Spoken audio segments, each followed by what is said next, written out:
make a little painting today. Okay, where are we? Doobity-doo-doo-doo. Let's go. Hello, everybody. My name is Michael Markowsky, and we are going to be making a painting today. Specifically, we are going to be making a painting by one of my favorite artists, Henri Matisse, or Henry Matisse if you want the anglicized version. This painting that we're going to make is called Goldfish from 1912. This is the painting on the Pushkin Museum of Fine Arts website. Let me see what this, well, I have a bigger, well, whoa, just disappeared. So this is one of my favorite paintings of all time. It's a very deceptively simple, or deceptively complex. I'm not sure exactly how exactly to put that, but we are going to try to paint this in about 1 hour. So we're going to spend the first 10 or so minutes doing the drawing, and I'm going to walk us step by step through the drawing, and then I'm going to walk us step by step on the painting of this picture. And afterwards, I encourage you to send me your images, and then we'll put them all up and have a little display of all of the really cool paintings or versions of this painting that you guys have done over the past hour, or maybe it takes you a little bit longer, or maybe you go a little bit faster than me. So, and I know I have said that I was going to show a bunch of the paintings that we've already made and the work that you guys have done, but I've been a little bit busy today. We were just moving our daughter's crib from our bedroom into her new bedroom today, so a little bit busier than I was planning on being, and so a little bit also of a bit of an emotional day for me. Anyway, maybe I'll talk about that as we get painting. So let's get right to it here. Make myself some space, and here are my art supplies, my painting supplies. They should all be able to fit in one box just like this. So let's unpack. I'm going to paint on a 9x12 sized canvas board. So I'm going to just need one board. I've got my paint brushes. I've already got some water. You see I've only got it maybe half full. That even is maybe more water than I would need. I'm going to need a little rag here just in case. I've got some towels in case I spill everything all over the floor. I'm lucky enough to have a studio where I can make a big mess and walk away. You may have that that kind of a setup, but I imagine a lot of you are painting on your kitchen counters or bedrooms, right? Maybe on your bed itself, right? So you probably want to lay down some newspaper to protect things from getting all messy. So I got my supplies, and then I'm also going to need a pencil to do my underdrawing, and I've got a new plant here to join us, and I think this plant needs a name, so I would be interested to know in the comments if you have a name for this plant.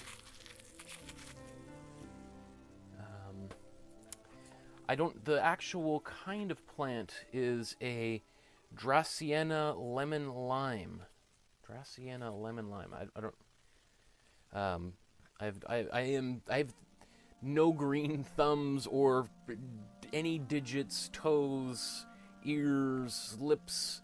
Nothing about me is green. So we'll see how long this plant lasts. It's probably not always going to stay here in the studio. It'll probably spend a little bit of time in the kitchen window, and then when I'm filming or when I'm just painting down here working, I'll bring it down here to accompany me through my painting journey.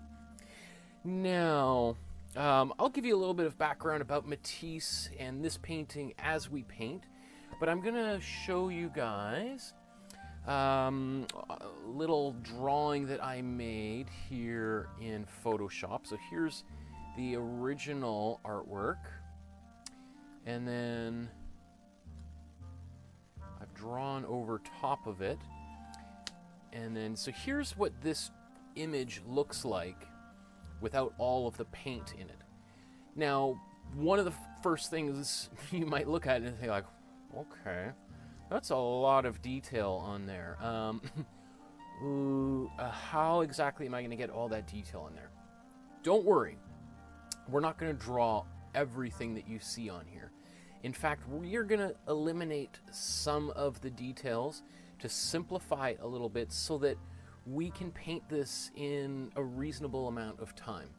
So we are going to take away some of the leaves. We're going to take away potentially even one of the goldfish in there, just to simplify it so that you're not overwhelmed with the amount of material and detail there is to paint in there. And you know, ultimately that's the goal of this class, is not to make exact reproductions that then you can go and try to sell to Christie's and make hundreds of millions of dollars and then potentially get arrested for fraud for trying to pass this off as the real thing. That's not the goal here. It's to learn a little bit about how to paint and to have a little bit of fun painting, or a lot of fun painting. So we are going to be easy on ourselves when it comes to reproducing this artwork. Okay, so let me create another view here with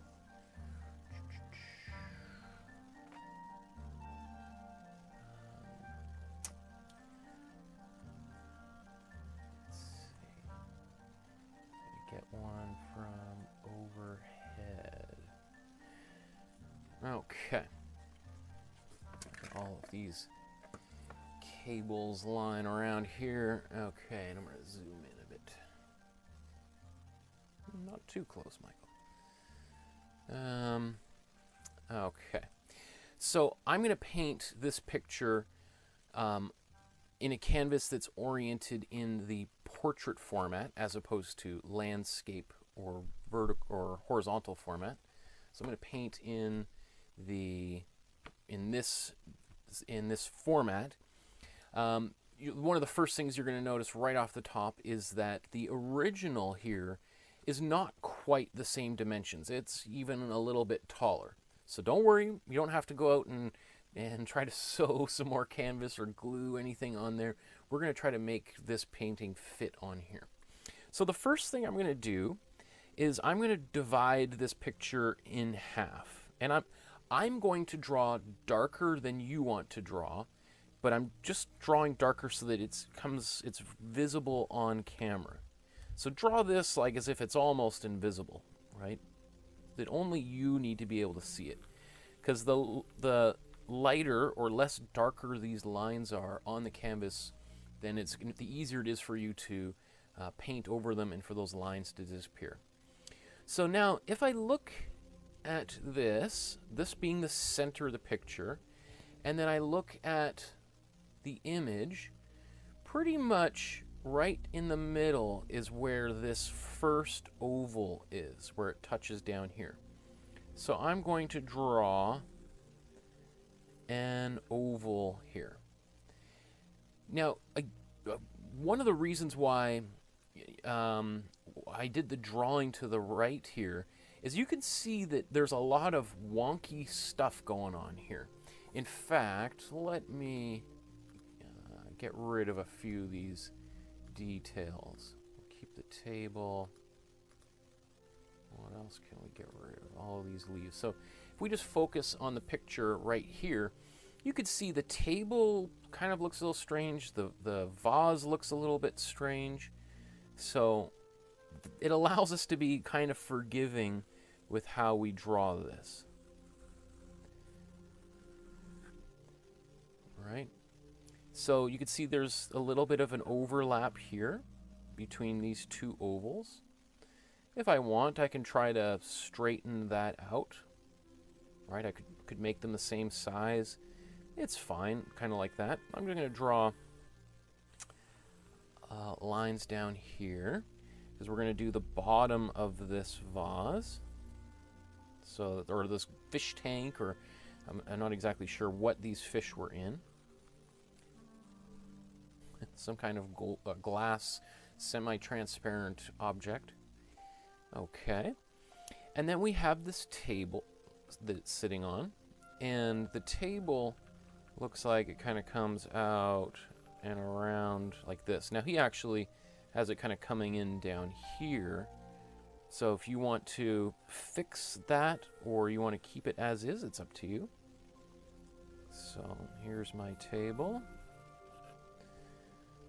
Again, everything's a little bit wonky in this picture. I think purposefully the way that Matisse was painting. So I don't think he was particularly concerned with how straight things are or if the circles lined up or anything. That was not really in his, a set of concerns or creative concerns. In fact, he kind of liked the image to be a little bit unstable like that, and for things to not necessarily line up really well. Which is why, some people would say, oh, my kid could paint that kind of stuff, right? Because it isn't perfect. Okay, so we've got this table here. Okay, this is, I assume, is the legs of this table. So let's add a few more things into this image here. So the next thing we can put down is this, I think this is like the arm of a chair, like a patio chair. Right? Oh, look and see, I did mine a little bit different than his. That's okay. You'll see that I make a number of changes. So one of the things is he's sort of got two rails coming here. I'm just going to eliminate one of them and just go right up to here with these type of lines. Now again, if you're drawing this, you want to draw quite lightly, right? So for instance, I would probably want to draw like this, much more lightly. Okay, I'm not counting how many of these, I don't know, I guess supporting rails that I'm drawing here. Okay. Got that. Okay, and then we've got a big leaf over here, and it kind of goes out of the picture. It kind of looks like a big heart or something, right?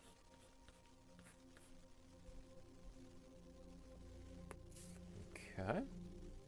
And then over on this side, we've got another leaf. And another heart. Again, we're going to paint over virtually the entire surface. So fussing around and trying to get this perfect is a waste of your time. Don't worry about making it exactly right, because otherwise you're wasting your time, really, honestly. Okay, so we've got a few of these flowers up here, and this sort of looks like a ghost from Pac-Man, right? All right, so we got one of these here. Again, I'm going to simplify this. Let's say I'll put another one here. And let's say I'll do one more. Like that. Okay. And then we've got a couple of these like circular flowers. So I'm going to start with some circles up there. And when I add a few more details here, we can see that there are these big leaves.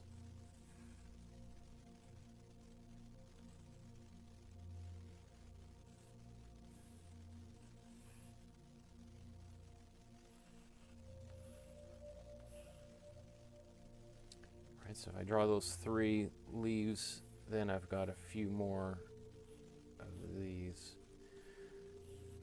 I don't know what kind of plant. I don't know what kind of or what any of these plants are. Okay, so this is maybe sometimes where people get a little bit confused. Is again, you want to make sure you've got three ovals. 1, 2, 3, because this is This is the top of the vase, and this is the bottom of the vase, and then this is the water level, right? So this is the top of the water inside the vase. So we have like looks like a kind of a heart-shaped leaf here. And I might exclude a few of those other details. Now there is a pot of with a flower in it here and another one there. I might just take those out just because they're small little details, and that can be kind of frustrating trying to do that for beginners, right? So I'm just going to take those right out of there. In the original, you'll see there's these sort of leaves off to the side, but they're actually scratched in. And so what he probably would have done is had paint there and then used the back side of his paintbrush, right, to then actually scrape away some of it. We'll look at this in a second. So I'm not even going to really bother that because we're just going to cover that with paint. And then down here, he's got a few more kind of circles. So I'll put a few of these in here. Maybe one more here. Okay. And I guess we're done. Oh, wait a second. We're missing maybe the most important part of this painting, the namesake, the goldfish, right? So let's put in a goldfish here. Again, I'm going to paint over a lot of this, so I'm not too worried about what they look like.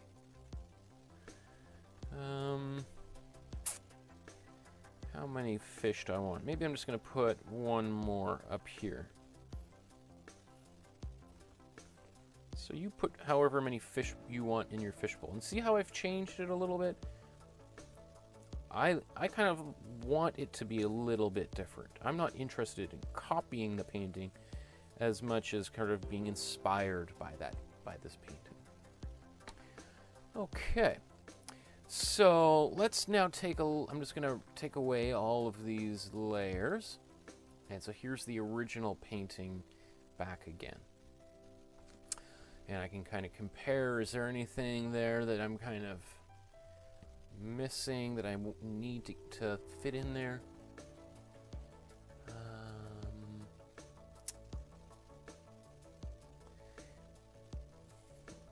Okay.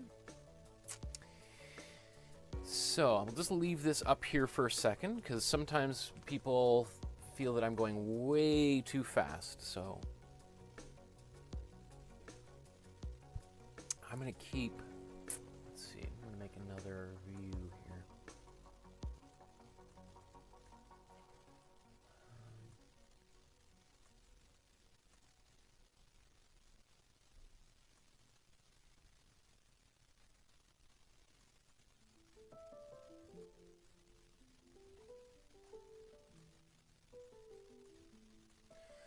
Oh, I like Sarah says the plant's name should be Sprite, since lemon lime. That is interesting. I like that. Sprite. That could work. Madeline says Stanley. Stanley the plant. That sounds familiar somehow. Why does that sound so familiar? Why does Stanley the plant? Is that from Futurama or? Now it's going to drive me crazy. Where did you come up with? Where did Stanley come from? Is that maybe Stanley Cup since the hockey playoffs just ended? Okay, so again, I'm just waiting here just for a second for people to kind of catch up. You know, I say it all the time, but you know, even though this is live, you should be able to pause this the show and if you want to go take a break, go to the bathroom or whatever you need to do, you could pause it. You could even stop it and then, go make dinner and then come back and watch the rest of it. It'll be up on the web there for, I don't know, however long, the web exists, right? Hopefully. So you don't have to feel like, oh my God, he's going way too fast. I can't keep up. I'm just going to give up, right? just keep on, just do what you can. Pause if you feel like I've moved on to something else and you still want to go, or even you can go back and watch something if you want to hear me repeat something I did earlier, right? Okay, so I think I'm ready to make a painting. Although, you know what? One of the things that I'm going to do, well, I was going to say, something you may want to do is sign your name on the back of the picture before you start painting it. I usually do this when I'm teaching in a classroom full of people, and then we put these on like a drying rack or a table to dry, and then sometimes they can get all mixed up, and while you may remember it now, a week goes by and it's like, okay, there's 20 paintings of this Matisse Goldfish. Which one was mine now? So if you want to write anything on the back, now would be the time to do it, because it can be a little bit tricky to do this when it's all wet. Okay. So I have my palette that I've been using. So you can see here, this is actually the palette as I left it after last class, right? So there's still some paint that's wet in here because it's kind of a little bit out of reach, but I have a box that I can put this in, and it's got a little sponge underneath, and it seals airtight. And because it's wet inside, it keeps all these acrylic paints from drying out, which, if you're somebody that likes to squeeze a lot of paint out onto your palette, is a great way to save a little bit of money. So you're not having to go and put all of this paint down the sink or into the garbage and then squeeze new paint out each time. Okay, so I'm going to put a little bit more paint on here, and then we're going to get started. So we're going to use basically every paint. We'll use a little bit of black, but you probably won't need much at all. In fact, you could do this entire painting without any black whatsoever, and I have done that in classes before as well. So if you want to put some paint onto your palette, remember I've got my 6 colors, 2 yellows, 2 reds, 2 blues, and I'm not going to explain that whole process and strategy because I've exhaustively covered that in previous episodes. Maybe I got enough of that.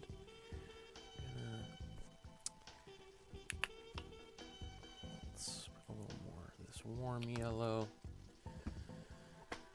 Okay, I think I'm ready to go here. I've got all my colors, and I've also put the colors in the right place this time.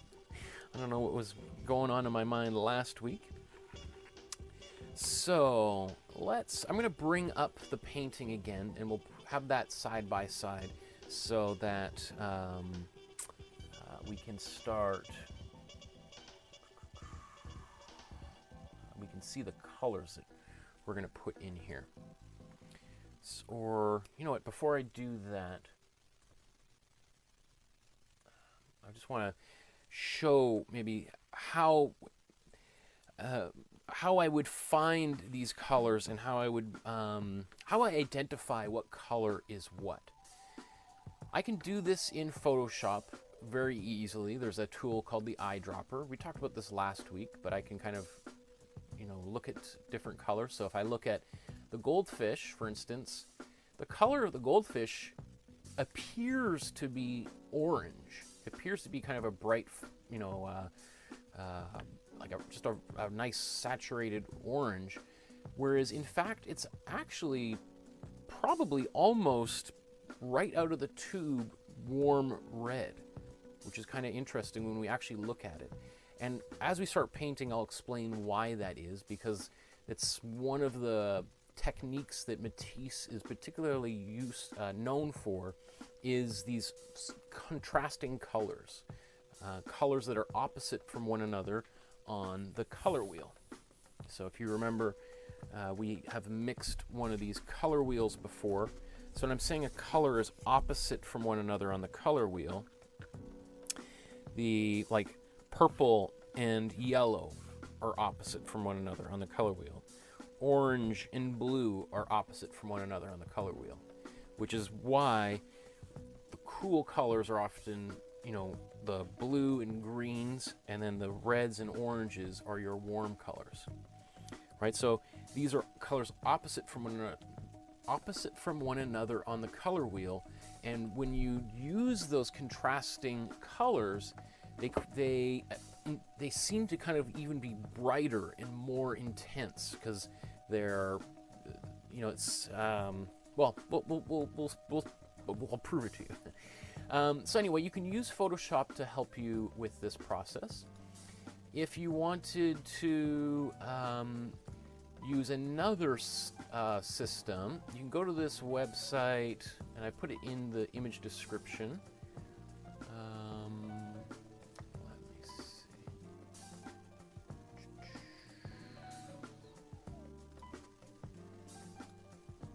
So here's all these different paintings that we could be painting. So I'm just going to upload this one here. So this website allows us to upload any image, including a photograph you took, and then we can, let's see, I'm going to enlarge this.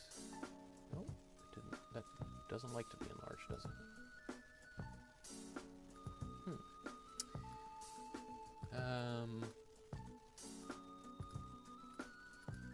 Okay. I've rarely used this website, so I'm a little bit clunky. But it allows us to kind of, just like in Photoshop, zero in on a part of the painting. And this can help us find some of the colors. So for instance, if we look at this table, right, there's kind of this, it's a warm red, but it's also got a lot of white and black in there, otherwise known as gray, to create a tone, which we've talked about previously. Right, so we'll mix a little bit of that into this color. So we have a warm red on the table, and like I said here, we've got a nice warm red for those goldfish. Right, you can even see this is, look at the color when it's isolated. The leaves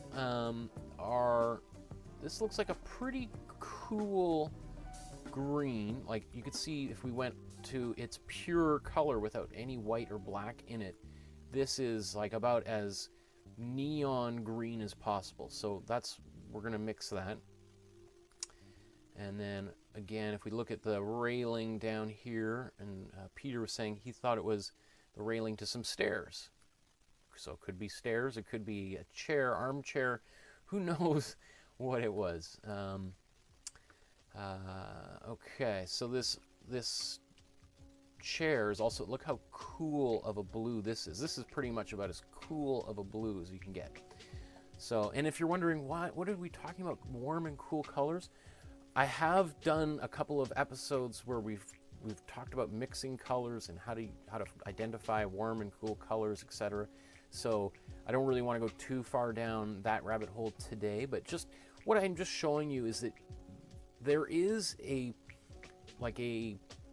scientifically accurate way of identifying the colors that you would use if you wanted to reproduce this painting exactly, right? If you wanted to make a fraudulent knockoff painting, you could go into the software in your computer, you could find out the exact color that was used in every single dab of paint, and then you could, using those colors, so for instance, if I copy this color, let me do the sample again. So if I copy, that one's quite darker. Let's see, here we go. So if I copy this color, and this website again is in the image description, and then I can paste this here. So here's what this color looks like when it is isolated too. Now all of a sudden being isolated, it looks kind of drab, right? When it's not next to those other bright colors. But this tells us, when we look at this wheel or on canva.com, again, I'm not paid or sponsored by any of these people. These are just websites I Googled. So there is, if we look at this, this is a really cool blue, right? If we drag it all the way out to the outside edge of the color wheel, look how cool of a blue this is, right? as opposed to a warm blue. As I drag this over and over here, it's getting warmer and warmer, right? So it crosses through the purples and becomes a really warm blue, or it moves into, so right around here is this would be kind of a ultramarine blue, would be somewhere in here, right? Which is our warm blue. And then if we keep on going, we are going to get purples, and then we get into our magenta, which is our cool red, and then our warm red, and then into our warm yellow, and then cool yellow, and then back into our cool blue, and the wheel keeps going around and around and around. Okay, so so I just want to kind of show those details, because those are ways that you could kind of help identify some of these colors, because that can be really important to some people if they really want to get it super accurate. I did spent a little more time explaining what I just did in last week's episode, so if you want to go back and watch that, you can. Okay, so let's get to the fun part here, the actual painting of this painting. So I'm going to grab a paintbrush, and you know what, maybe I'm going to go for a little bit larger one. Now, in our last class, we used a larger brush, and we did some big areas of color right off the top, right? So when we painted, I'll just kind of bring this Mary Pratt painting back. When we did this painting last class, we took a large brush. In fact, I think it was even larger than this one. It was this brush. And some of the first things we did was paint in this background one color, paint the table in another color, and paint a few of these things another color, and then built colors on top of that up. That's not the way that Matisse made his painting. Matisse instead is, most of the time, he's painting one color next to another color next to another color, almost like puzzle pieces. There are times where he's layering colors on top of one another, but it's not one of the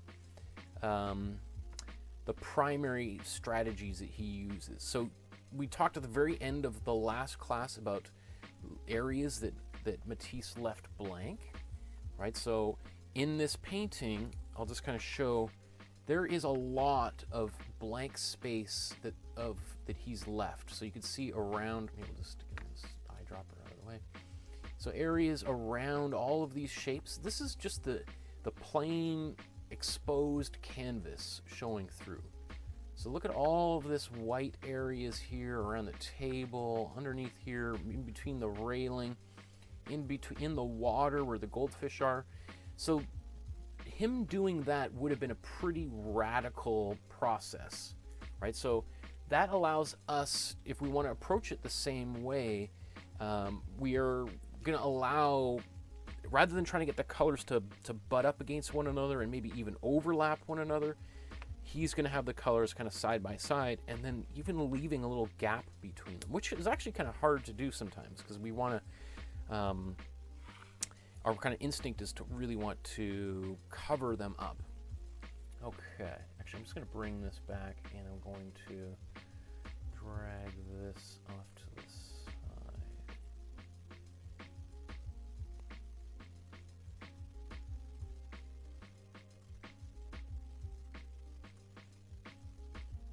Okay.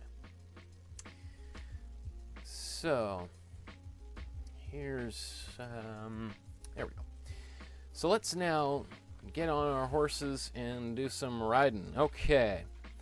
I like to have my so you can see, I've labeled my color wheel just for convenience sake, and I also just put a little black line right down the middle. This helps just remind me that this is straight north or up and down.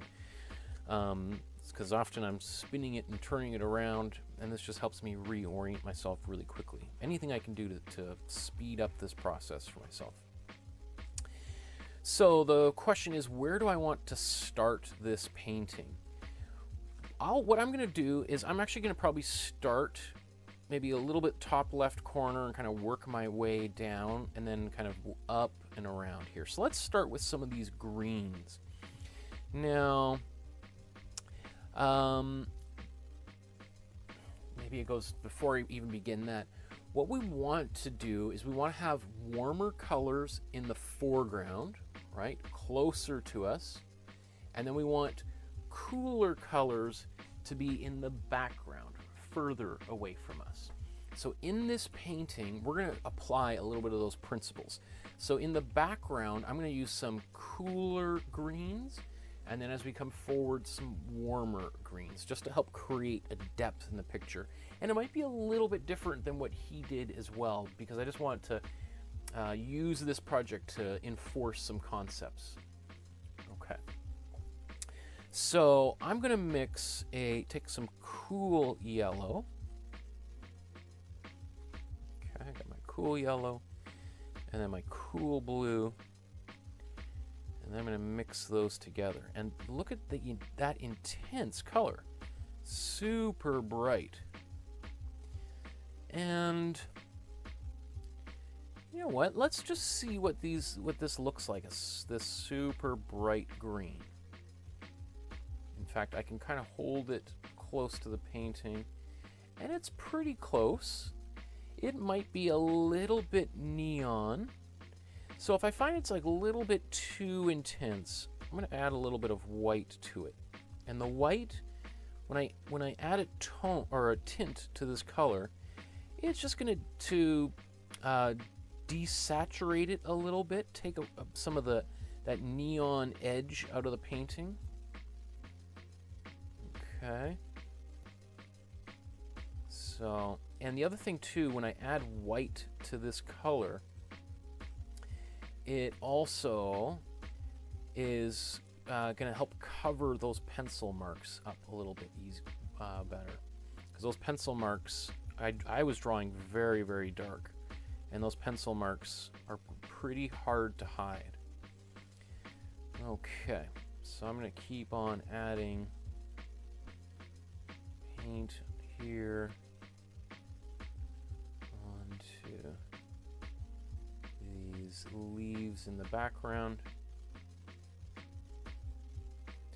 And I'm not really worried about painting in the lines or out of the lines. This brush might have been a little bit big for these leaves here, so if that's the case, I can always switch to a smaller brush. And you'll notice I'm sort of mixing as I go. I've talked about this before, but in case you're just joining me for the first time, and welcome if you are, I personally like doing that. I like having new color on my brush rather than mixing up a giant vat of one color, because especially if I don't like that color and I've made a big mix of it, I'm kind of stuck with it. And so I don't want to be sort of trapped with just, you know, a big mixture of one color. I want lots of colors. I want lots of variety here. Okay, so this color that I've made here it's still a cool yellow or cool green because it's got cool yellow and cool blue in it. So it's kind of a neon, like it's pretty much the brightest green that I'm capable of making with my the paints that I have. Okay. So you can see even here there's a number of different greens, right? And of course I can modify them if I want, but I kind of like that there's this variety. You can see there's this part of this leaf I can see it clearly, and then it goes in behind the glass, and then you can see Matisse has changed the color ever so slightly. So I'm gonna use that as well. I'm gonna keep that as an element of this picture. And I'm going to mix a different green in there shortly, a much darker one.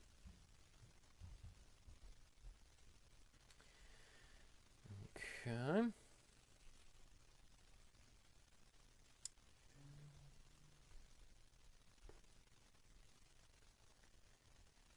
So because there's currently any of the white that I put in there before has kind of slowly kind of leached out, so it's not covering my pencil marks. Like, look how there was some white inside of this, and I can't see the pencil lines at all. It's because that white is really good at covering. So let's add a little more blue in here, and this is again going to give me a slightly different kind of color.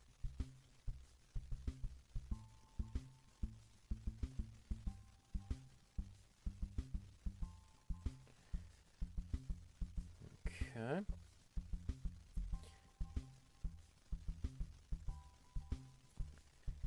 And you know what? Maybe I'm going to take this, I'm going to even add a little more blue in there. And I'm going to paint this. I'm going to leave a little bit of a white area in between there, because I want this to be the edge of the vase. So I want it to be kind of obvious that there's some kind of change here. And maybe while I've got this same color mixed, I'm just going to use this to paint some of these stems of these leaves.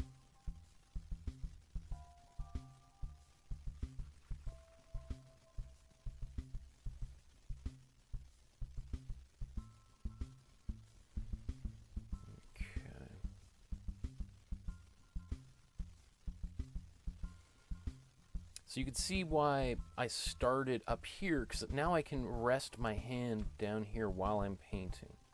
Now obviously I could rotate the canvas to get at some of those pictures, or that area of the canvas, but if I don't have to, it's sort of, for me, preferred,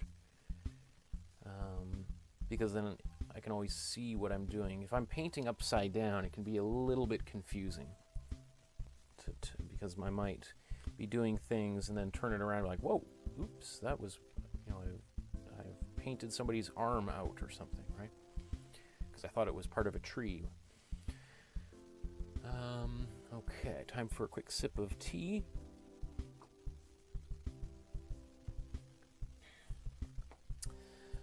Okay, that's pretty good. Now, what else can I do while I've got this color on my brush? Now, maybe some of you are saying, I could paint down here. Well, you know what? I'm going to mix a different green using the warm yellow down there to create a little bit of a difference. So I think what I can do is paint some of the greens and blues that are up here. That's what I'm going to focus on next. So that is actually, it looks like a really cool blue with a little bit of yellow in there. So let's just scoop some of this blue, cool yellow, and introduce a little bit more yellow back into it. And you can see also I spin my brush every once in a while here because sometimes the paint will build up on your brush, so I'm kind of spinning it to kind of clear some of that paint off. Okay, and so let's go up into this area up here, and he's sort of doing these kind of dabs of paint. All right, so I'm going to try to get a little bit of those dabs in myself.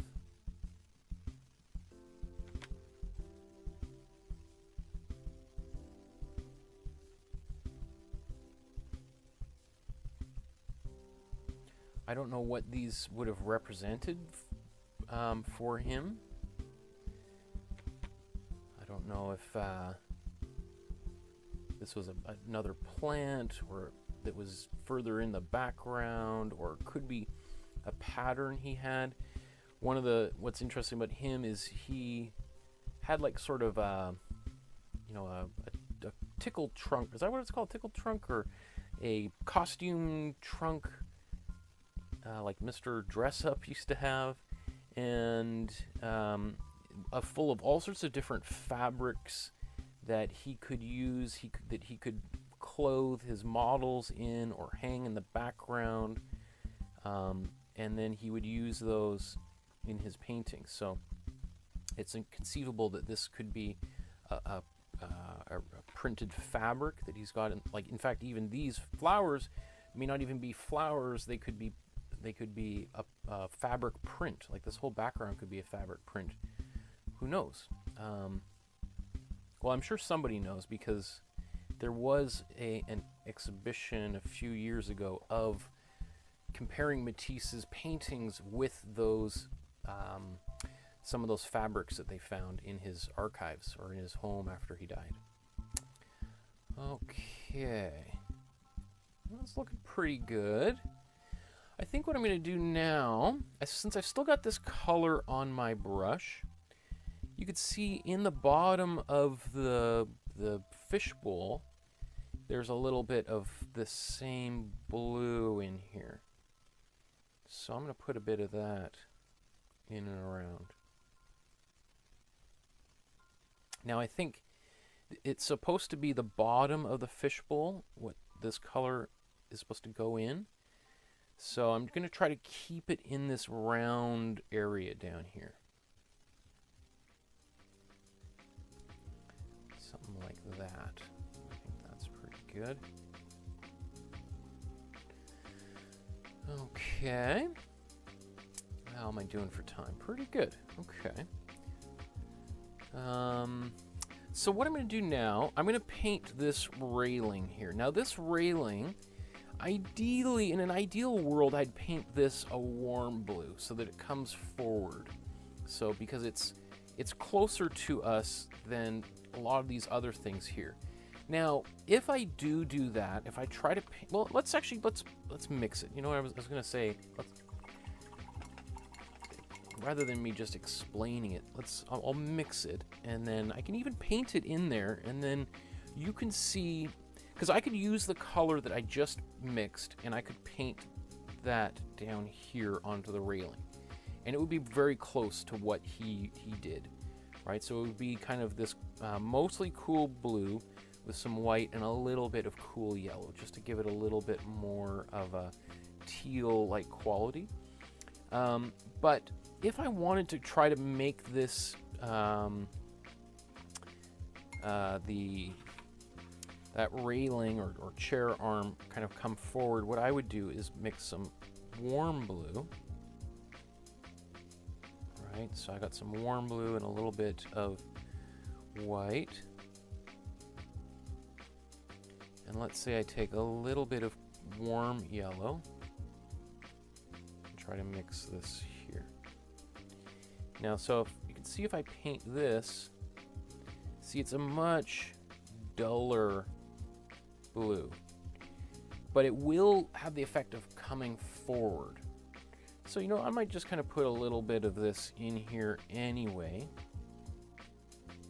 And then I'm going to paint a bit over top of it, just because I like a little bit of variety in my painting. So, and just kind of show you that if I was to do this, everything's not ruined, right? In fact, you got a little bit of this color in my brush. Instead of just washing it away, you know, he's got a little bit of stuff going on up here. So I'm going to take this same brush and with the same color I've just mixed, and I'm just going to kind of brush it into a few places. I like kind of making use of these colors while they're fresh on my brush. Okay, anywhere else that I need this? This area in here inside the fishbowl is kind of a very dirty gray, dark greenish blue that will be similar to what we've got going here, but we'll get there eventually. So I could take this route, but I'm going to come back here and use the cool blue.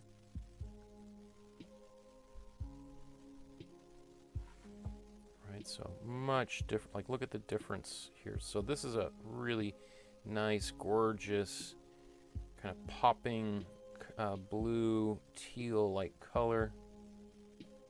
And all that was my cool blue and my cool yellow with a little bit of white in there.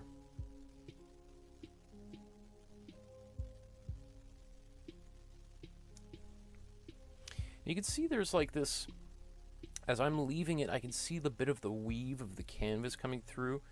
So it's a little bit of a dry brush technique. So there's, and what that is sort of what it sounds like. The brush is dry, like there's not a lot of paint left on it, and I'm trying to paint with it, which means it's not going to have like a super solid quality of the color.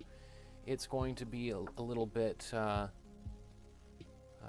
this is going to be a little bit of the canvas showing through in there, and some people like that. Some people, it drives them up the wall. So anyway, what I'm doing here is, you can see I've just mixed a little, put a little more yellow in there, and gone over a few different areas. I want there to be a bit of variety in my color as I'm kind of painting it around there, so that there's a few different blues in here. I like that. If you don't like it, then you can just keep a consistent color throughout. I've got my cool yellow and cool blue, and I'm just going to paint the bottom here of this table.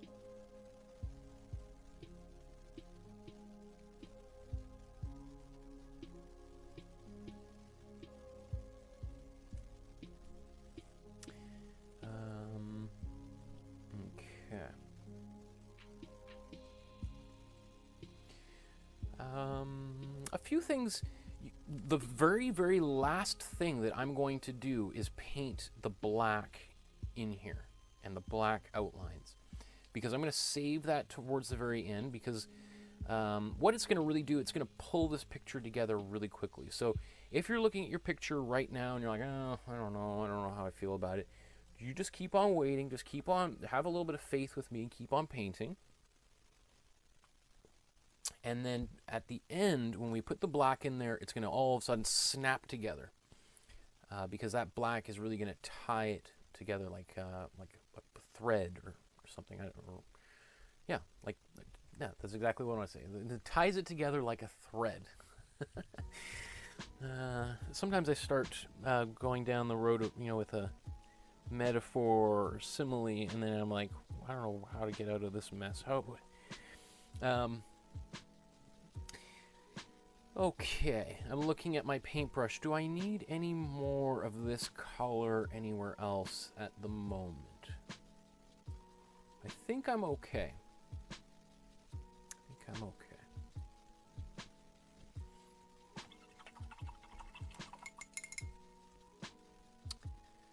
Just looking at...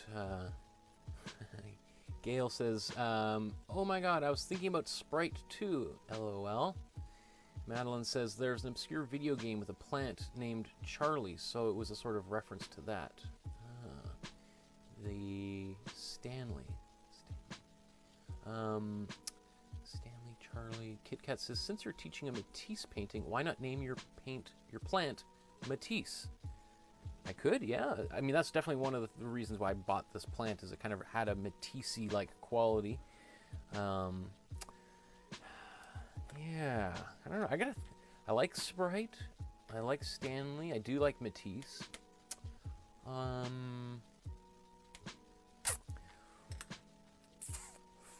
might have to have a poll or a vote there. Anyway, so let's move forward here. I think the next thing I'm going to do is I'm going to start painting some of these pinks in these the flowers up here and the background.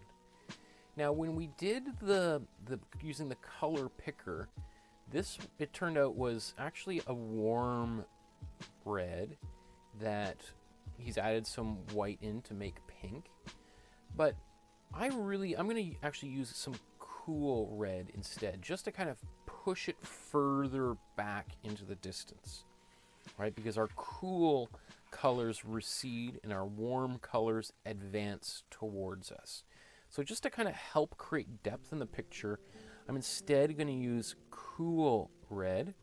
So that's my magenta red, depending on the brand and name of the paint you have. So it's the one that already has, it doesn't take much, as we'll see here in a second. If I add a little bit of white to it, it starts to go kind of really pink really quickly. I mean, obviously this one's going to go pink too, but not, it'll be a different kind of pink. So let's see what this looks like here. Yeah, that's nice. Beautiful. Okay, and you can see as I'm doing this, I'm starting, because I got this nice sharp point on my brush, I can start there and then just press down and pull away, and I kind of get this, that teardrop effect. All right, press down and away, down. And I'm also turning the brush in my hand.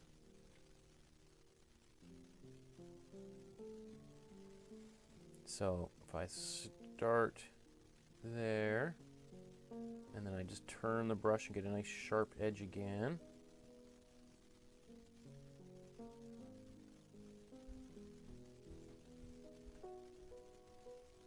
Okay.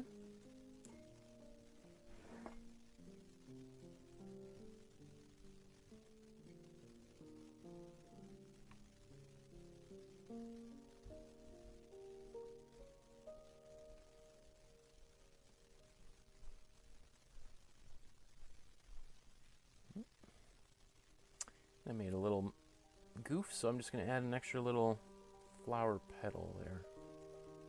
Okay. So that's that pink. I can also, I can darken it by just adding a little bit, just going right back here and taking some paint that doesn't have any white into it and sort of brush a little bit of that in here.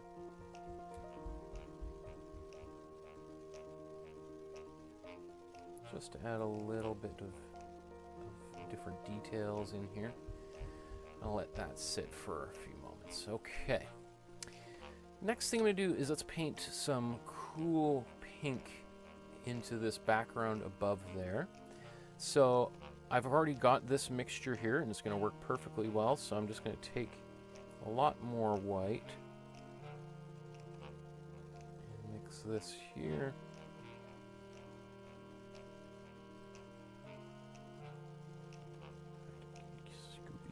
Oops, I got a little bit of green in there. That's all right. If I have to be sort of, you can see I'm mixing some white that I've used from other colors. I want to be careful I don't really get too many other colors in there, because that green could instantly make this go brown. And there's nothing wrong with the color brown if you want brown, but if you're going for pink and you get brown, it's a little bit frustrating. So I turned my canvas around. And this takes a little bit of time and patience, but this is a really good exercise, is to try to kind of outline things. And if I want to take Matisse as inspiration, I can kind of be a little bit generous with the way that I outline things. And I can leave some gaps and spaces, and I can paint over things as well. So I don't have to worry about kind of being super accurate. Now, another strategy you could have done would be to paint this whole area pink first, and then to paint the green over top. The one thing that would happen, you'd have to be careful of, is that when you're painting, when you're layering colors one on top of the other, a little bit of that other color is going to kind of shine through a bit there. And so there would be a little bit of that green hue that would be sort of bleeding into the pink which could really frustrate some people because it's going to affect the overall color. If you don't mind it, then it's not a problem. If it does drive in, because we're going to use that technique elsewhere in other paintings going forward. But the other thing too, what I'm doing is I've mentioned this before, but I'm also painting the side of my canvas. I want to get rid of the white edge here. So I always just think that white edge just sort of looks a little bit unfinished, and it might make you feel like you need to get it framed, and if you don't want to have to pay a couple $100s to get a frame for your painting, touching up the sides works really well. Okay. So I'm just going to continue. I'm just making sure I'm not going to start smearing paint all over the place with my hand resting on the canvas itself.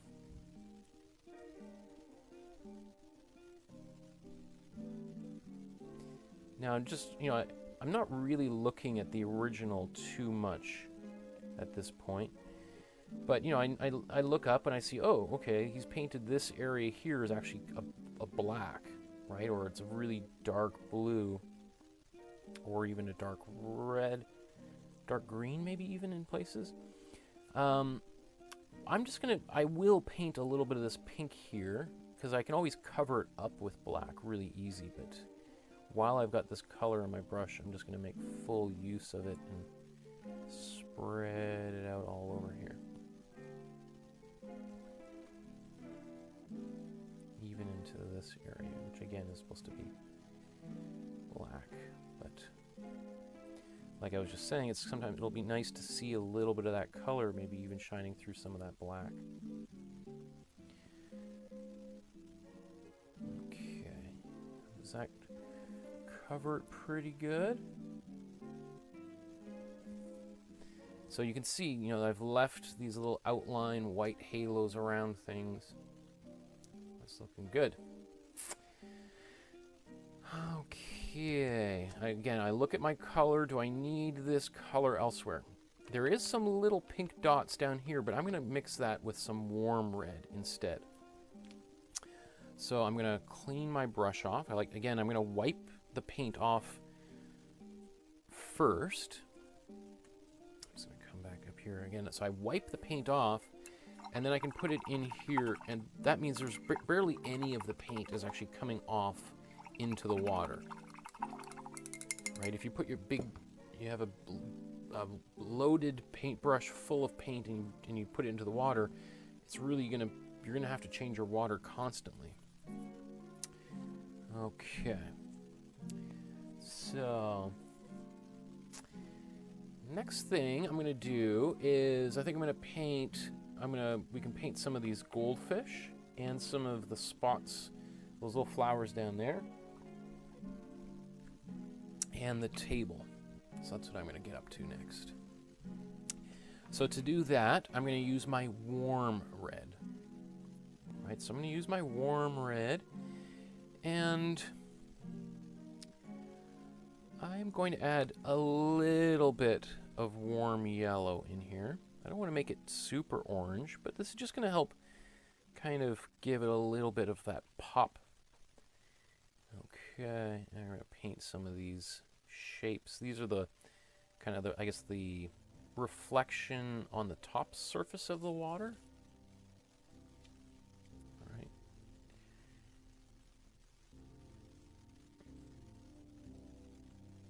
Okay.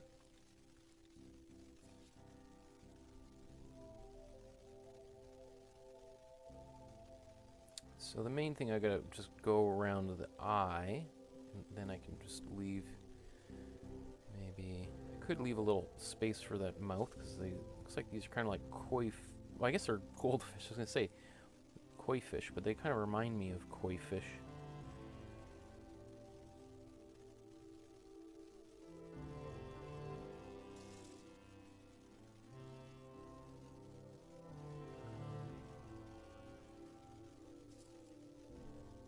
So you can see when I paint over top of this green with my red, because this red is a little bit transparent, it kind of changes that red. It almost looks like there's an outline now, but that's just those two colors on top of one another.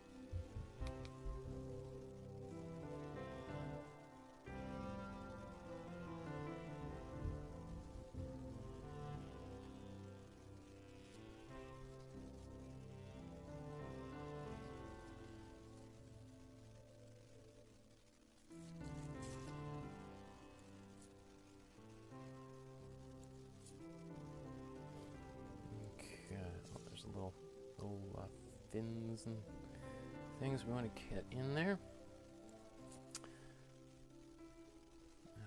Okay. So I don't know how well it's coming across on your computer screen, but I now have two different reds here. I've got these cool reds up here, and then I've got these warm reds and oranges down here. And I don't know about you, but I can see that this just feels like it's moving towards me, whereas these ones just seem to be kind of receding a little bit.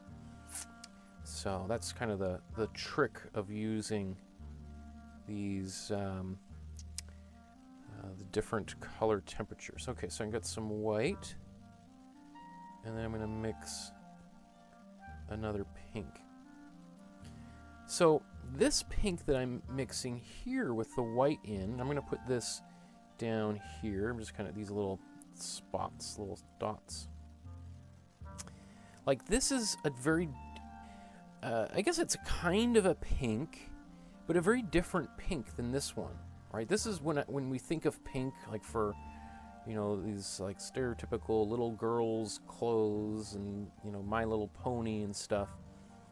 That's the pink that people are usually referring to. This pink, on the other hand, is much more of like a fleshy kind of a pink, like the kind of pink, you know, if we were painting somebody's portrait and they had like, you know, their face was kind of flush and or their cheeks were blushed, right? This would be the pink that we would want, right? So two different pinks, right? And they get different results. You know, if we didn't have those two reds and we just used this color in the background would just not feel like we just wouldn't get that same quality in there that we want. So that's why I'm using these colors. Okay. So now what I'm going to do is I'm going to paint this table. Okay. So what I'm going to do is I've got a tint here of this red. So I'm just going to add a little bit of black into the mixture. Right now I've got a gray.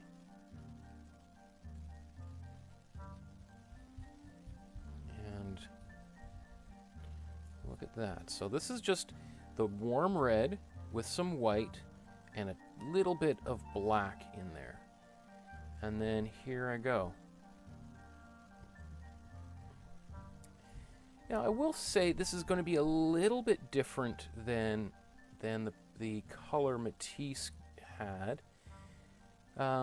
because, truth told, the way that he painted this this table was, it looks like he painted a red and then maybe painted some black over top of it and then tried to wipe it all away with a rag, because he was painting this with oil paint, and that oil paint, so it actually looks like a bit of a dirty color, right? It's because he's actually wiping paint off the surface.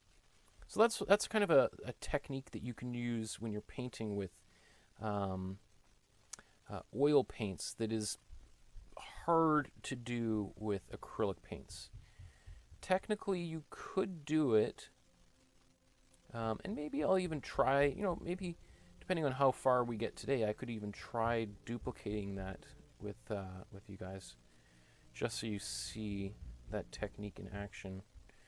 And then you can see if I make a mess of things or not. You know, it's like watching figure skating.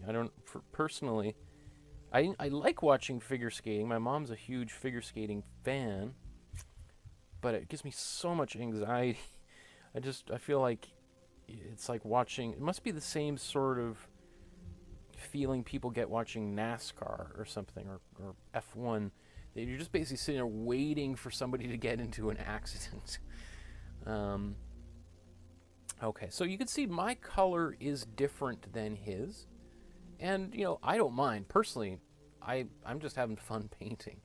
And whether I reproduce this exactly is something else entirely. But, you know, once I start painting, the painting kind of starts taking on a life of its own. And I want to foster that, that new direction the painting's going on, rather than trying to kind of rein it back in. So, as I said, I think what I can do is I'll wait for this to dry, and then I'll do a black wash over here, and we'll get a similar kind of effect. Because the more I'm looking at his original painting, I'm seeing a lot of colors. I see a little bit of, in his, maybe I'll use the cursor. See, there's some yellow in here and some oranges, purples going on. There's definitely some orange and yellow in the table here.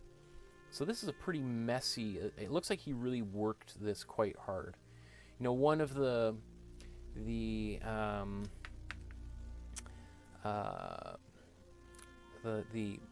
strategies that Matisse used was he wanted the painting to look like it was done really quickly and effortlessly, when in reality he would kind of work tirelessly over and over. Like, I could give you a quick example of what he would have done is, you know, and again, this is hard to do with acrylic paint, and I think I see in the comments, Heidi says, I use an extender so the paint doesn't completely dry on me. So an extender is a medium.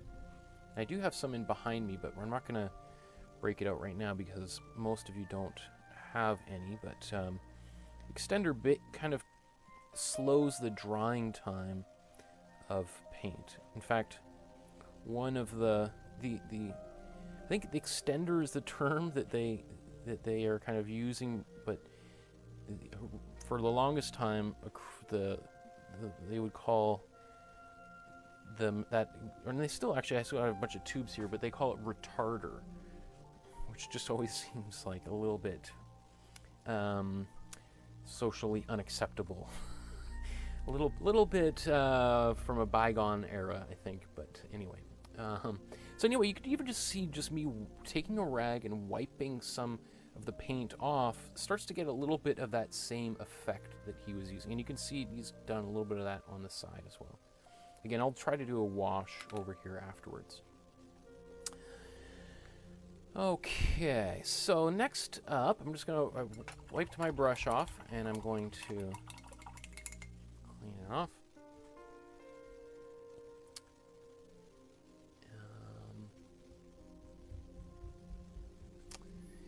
Jen Macaulay says, thank you for sharing your talents and knowledge with us. Thank you, Jen, or Jean, sorry, for tuning in and watching. I appreciate it. For me, this is just a fun way to keep sharp, I guess. I love teaching. I also teach at Emily Carr University,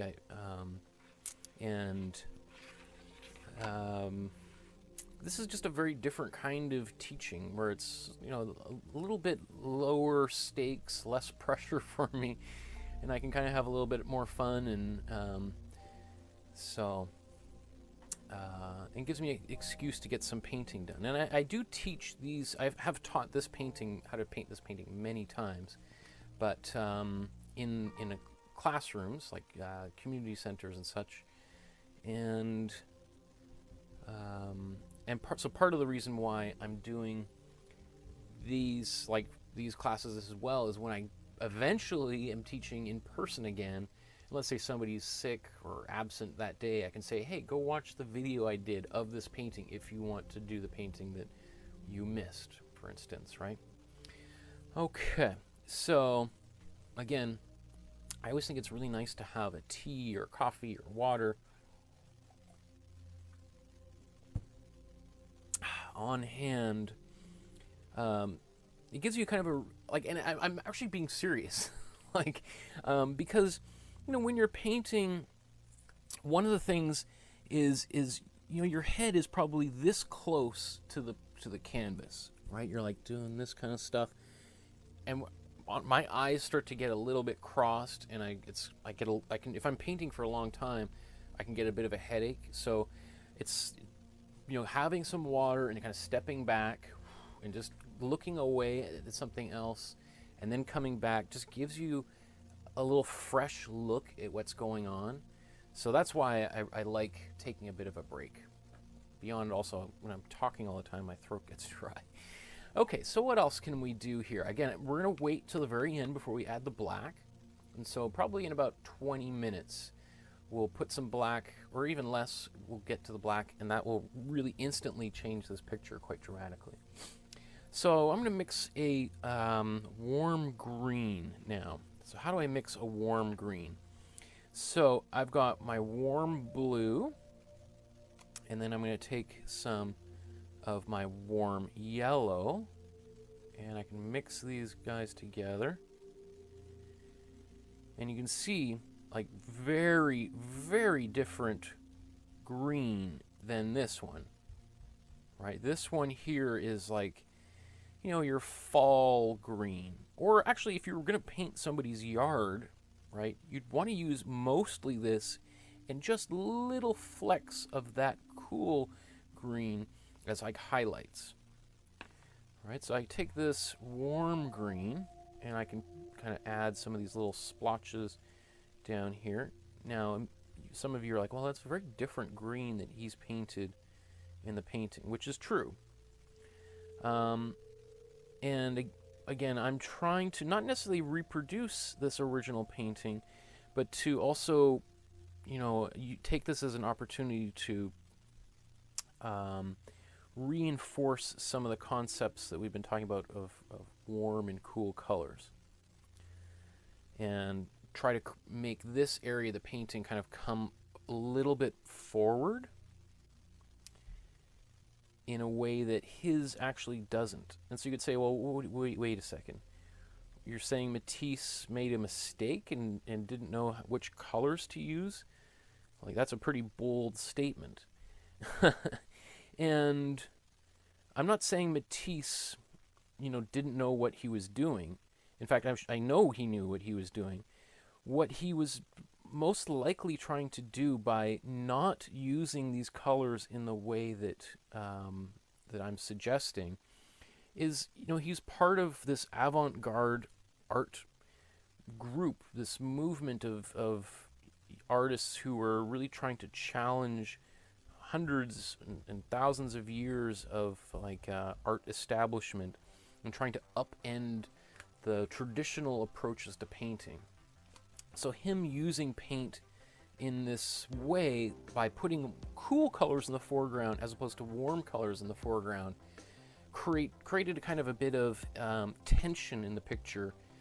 And so let's say the foreground starts moving towards the background, and there's this bit of a push-pull effect that Hans Hofmann, who was a painter, American painter in the 40s, would have talked about.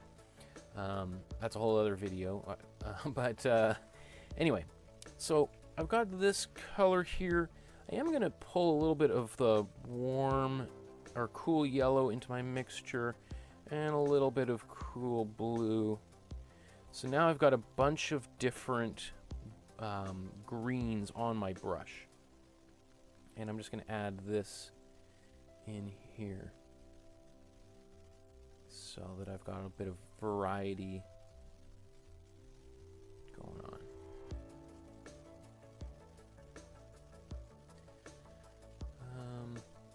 And I can make these as big or small. They can occupy as much space as I want.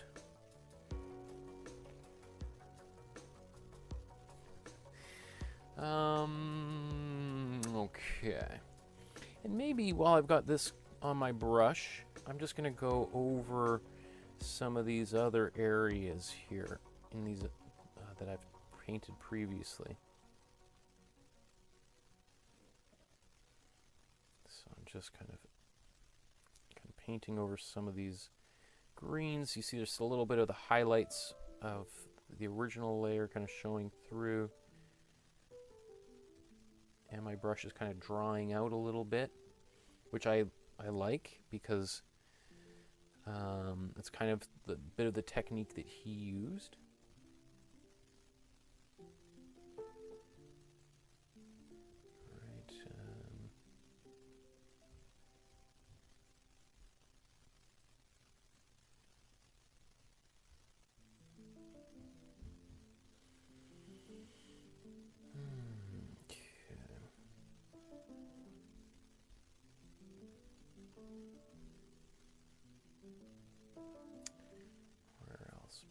A little bit over here.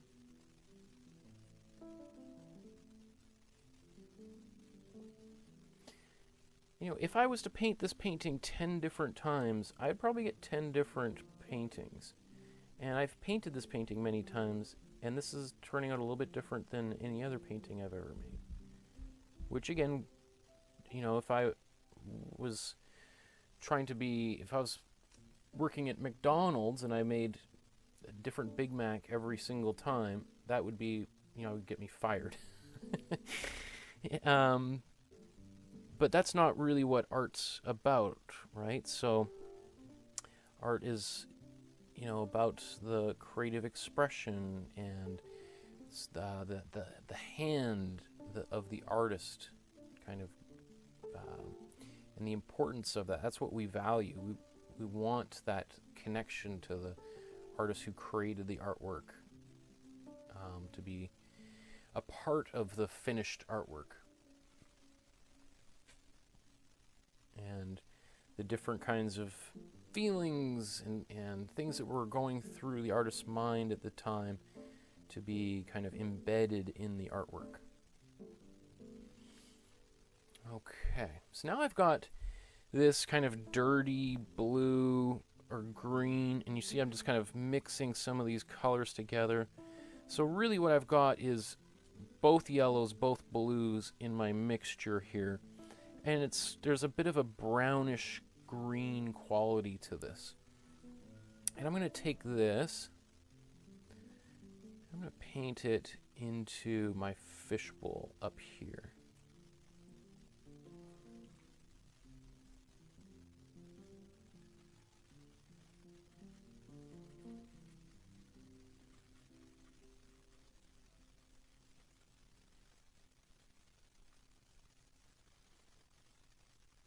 And again, it's actually kind of takes some restraint to not to leave some of that white areas around your picture. Like it's as some of you might be feeling as you're painting, like, oh man, it's not like it's hard to just leave some of those areas blank because they kind of look a little bit unfinished, right? So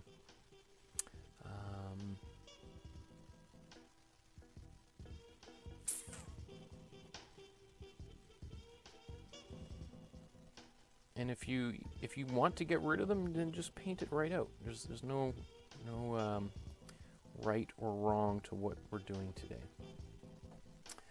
So I've taken that, which was, again, was both of my blues and both of my yellows and kind of this dirty mix down here.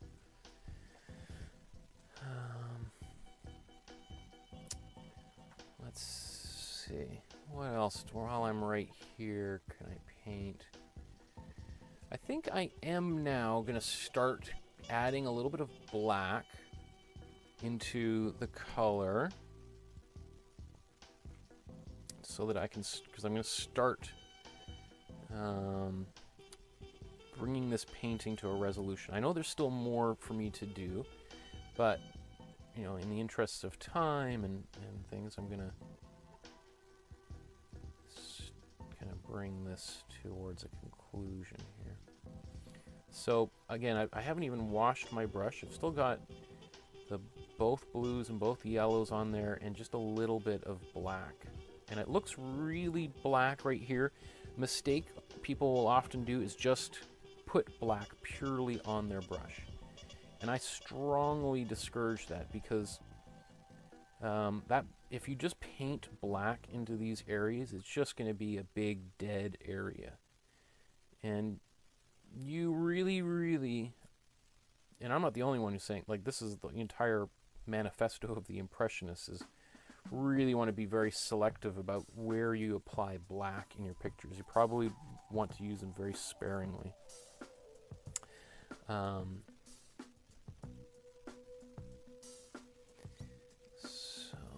let's see.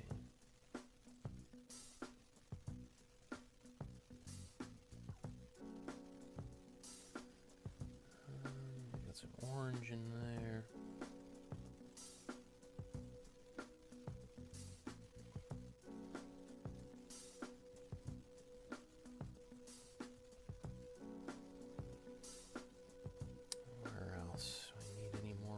Anywhere there in the bowl. I think I will outline it eventually, but I'm going to wait on that for a minute.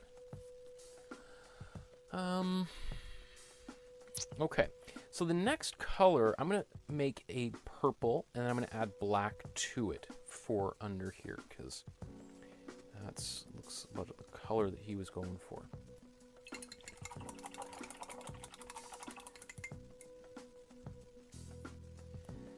So to make a purple, I'm going to take my warm blue and my cool red. And I get this beautiful purple. Right, gorgeous purple color. And I'm just going to add a tiny bit of black to it. And I'm going to paint this in this area. Now what's nice about this really dark purple, so if I just painted black here, black here, black here, they'd all be the same. And I don't know how well this is going to turn out on your screen, but right now I've got two really dark colors, but they are evidently not the same, right? So at first this just looked like a really like black, but now that it's next to this really dark purple, like, oh, okay, that's actually a green. It's not a purple, not a black. And that's just satisfying for people to see that difference. Right? That means that this area of the painting is alive. Right? It's not just a big solid area of dead color where nothing exists. This no man's land. There's still life in here.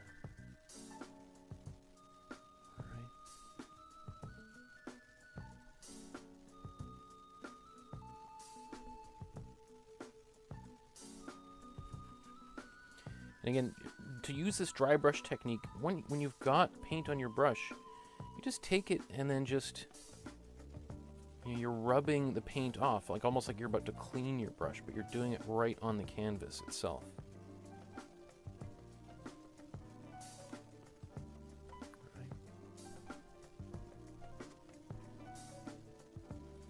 You can also see when I start getting more precise, I choke up on my brush here, and I get closer to the actual point of the brush. And that just gives me, I'm going to be a little bit more accurate, right? Whereas when I'm painting other areas, I'll move further away, right? So I'm getting more precise as I get up closer.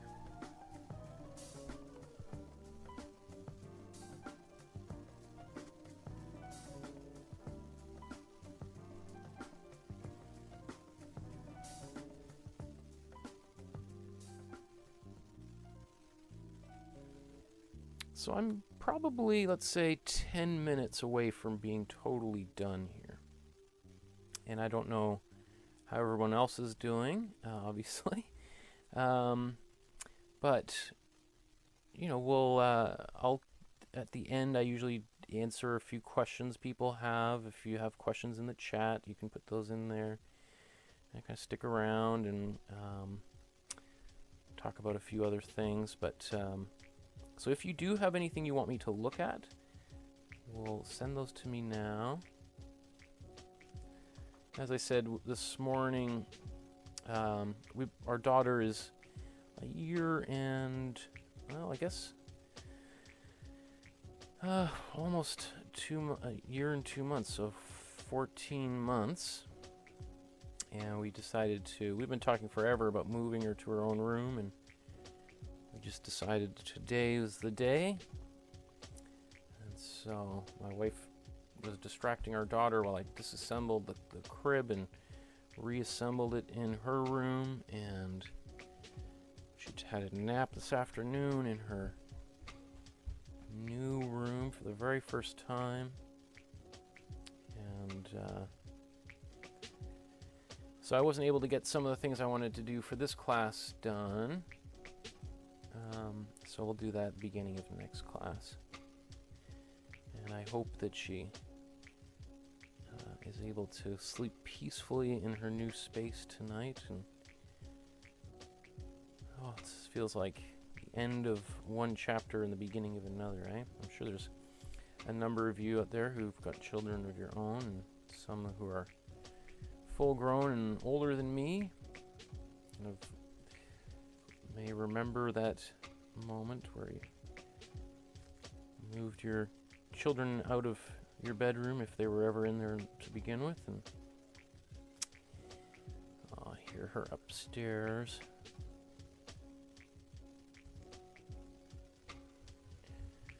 Okay, so what I'm, all of this little finicking work that I'm doing down here, it takes a little bit of time kind of painting around things, and it's not easy. If this is one of the first times that you've painted, it's hard to do. It's hard to it takes a while to develop that control with your brush to be able to make it go in the way that you want, right? You learn pretty quickly that a brush is not a pen, right? And a pen, requires some skill to draw with. And again, shameless plug for my drawing class. I did 40 episodes of how to draw, and that's on my YouTube page, which you are on right now if you're watching this. So you can easily, after this, go and hang out with me for, I don't know, 60 hours or something, and follow those tutorials. But obviously a paintbrush, bends and twists, and it often doesn't do exactly what we want it to do. Right? It takes years really to build up that kind of control that many people want. So what ends up happening is there's a lot of like chance that happens when you're painting, and sometimes the brush sort of surprises you and does something you weren't expecting or didn't want it to do, and that can be really frustrating. It can also do what Bob Ross is famous for saying, is create those happy accidents, where you paint something you didn't intend on painting, and maybe at first it's quite upsetting, and then you kind of let it you just find a way to embrace that so-called mistake, and then that mistake actually becomes something you're really happy with, right? You would never have done, you certainly didn't intend to do it, but then once it's there, you're like, oh, actually that's kind of a fortunate bounce that I've managed to create for myself. So that's my favorite thing about making art, is those unexpected occurrences. And it takes time to be able to accept those things, because again, it can be quite frustrating when they happen and you're not expecting them to. Okay, I'm going to put a little bit of that in here, and then I'm going to do some outlining, and then we're going to be a little bit of yellow in here, and I'll be kind of done almost, right? So just keep on mixing this really, really dark purple, and well, I'll just keep it as straight as possible for everybody.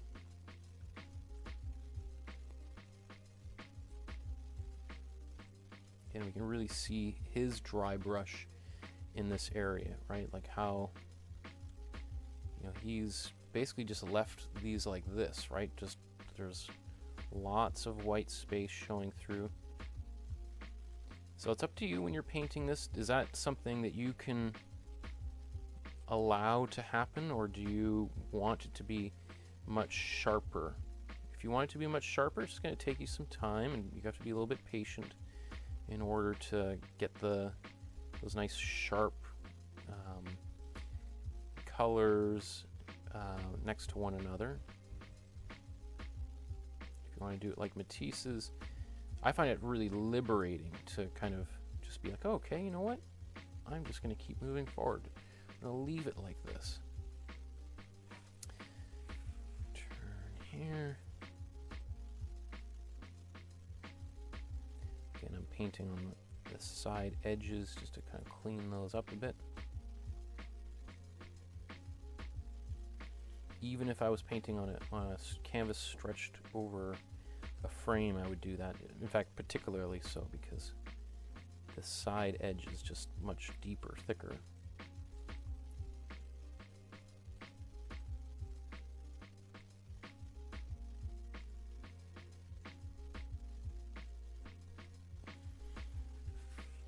Okay.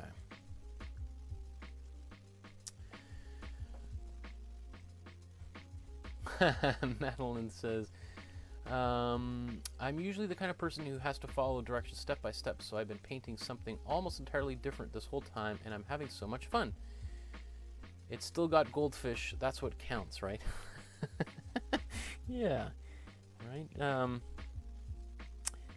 I mean, you could certainly put turtles in here if you wanted. I mean, there's no reason why it has to look exactly like this original.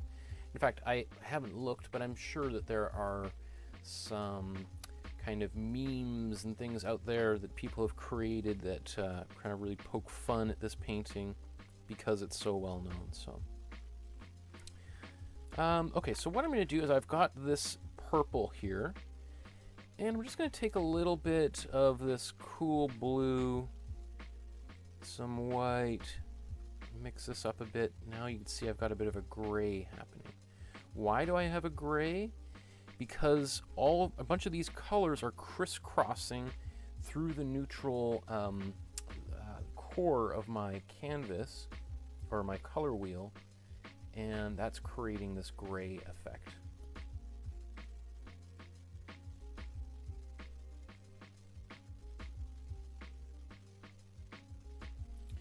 So I'm just putting a bit of this dark color up here like he had.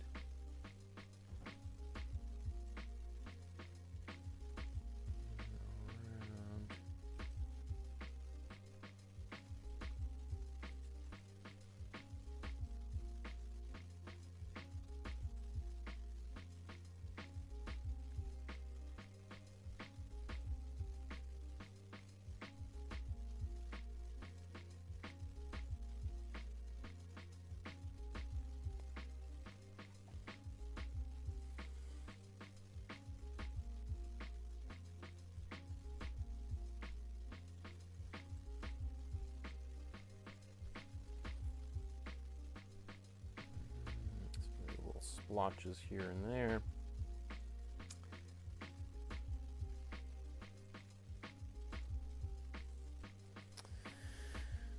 Okay, feeling pretty good.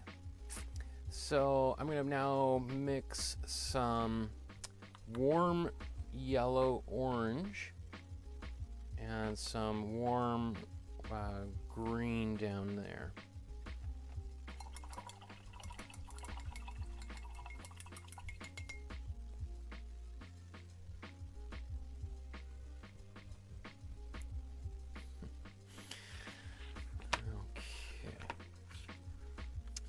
My warm yellow here. It's going to take a little bit of, oops. So that's one of these things, these cheaper brushes that sometimes after a number of painting sessions they start to fall apart and the bristles, you know, the hairs start coming out of them, and it can be a bit of a nuisance. Okay, painting this orange right in there, and then this is a little bit too orangey, right? So I'm just going to squeeze some of this paint off and go back to more of the warm yellow. And I'm going to paint this in here.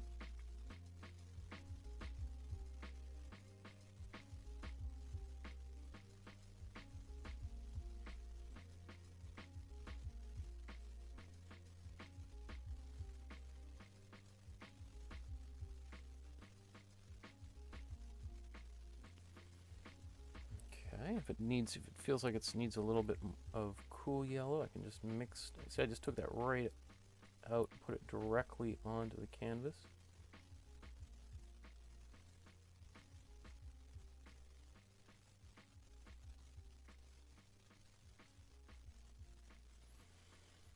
Okay. And likewise, I'm going to put some of this. So I've got a bit of cool yellow here on my brush. I'm just kind of taking that, spreading it around. I've got my brushes a little bit dirty now with a couple different colors on it.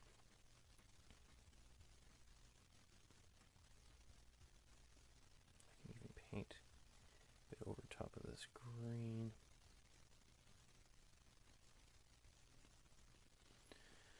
And let's put a little bit of blue there.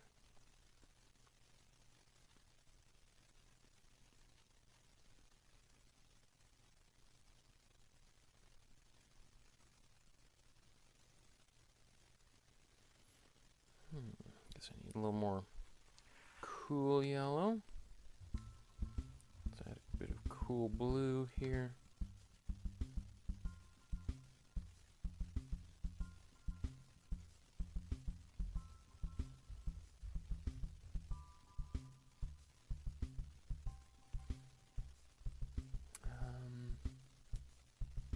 A little bit messy in here, but that's kind of how his style was at in this area of the picture here. If this was really driving me crazy, because now it's a little bit kind of a lot of green in there, I could just let it dry and I could come back and add a little bit more yellow back on top of that. There was also a little bit of that green up here.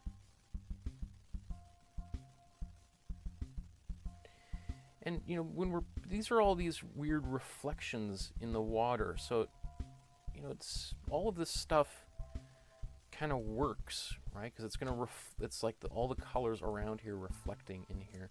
In fact, you know, I'm gonna take a little bit of this and just spread a little bit of this color around here.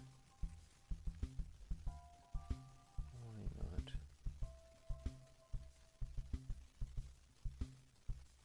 Just give it a little bit of some notes up there.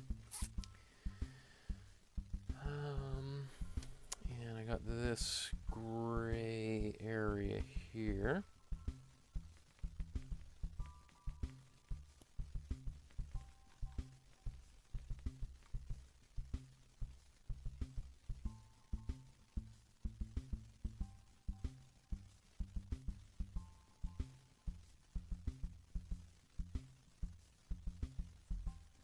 Wasn't really gray there, but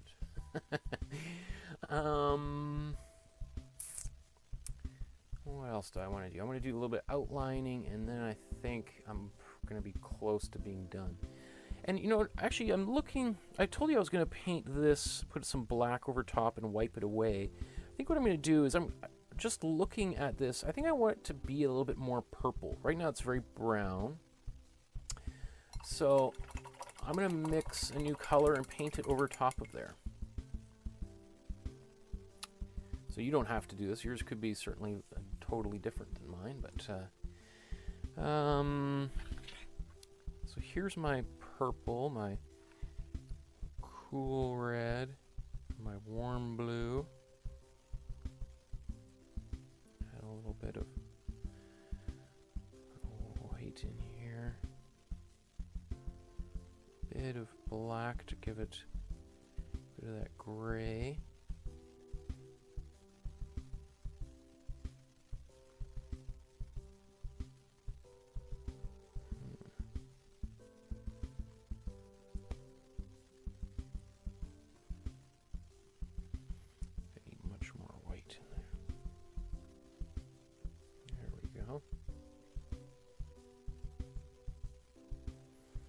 And you can also see that you can see the streaks of the black and that when I was mixing that are still in here, and I'm going to keep those there rather than trying to integrate them into the picture. I like that look. I like the look of my brush being a little bit dirty. Like you see these kind of, because now I can see the brush strokes coming through.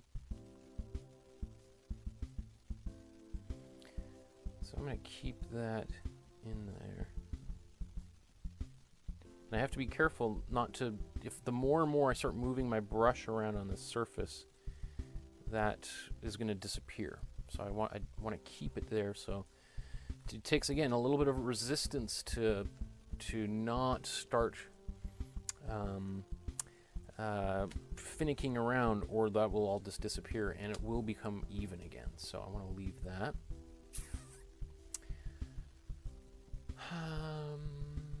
Okay. Let's see. I think I need to put a little bit of green up here, and we'll be done. Or actually, no, I'm going to outline a few things. I need a little bit of really dark blue to outline. So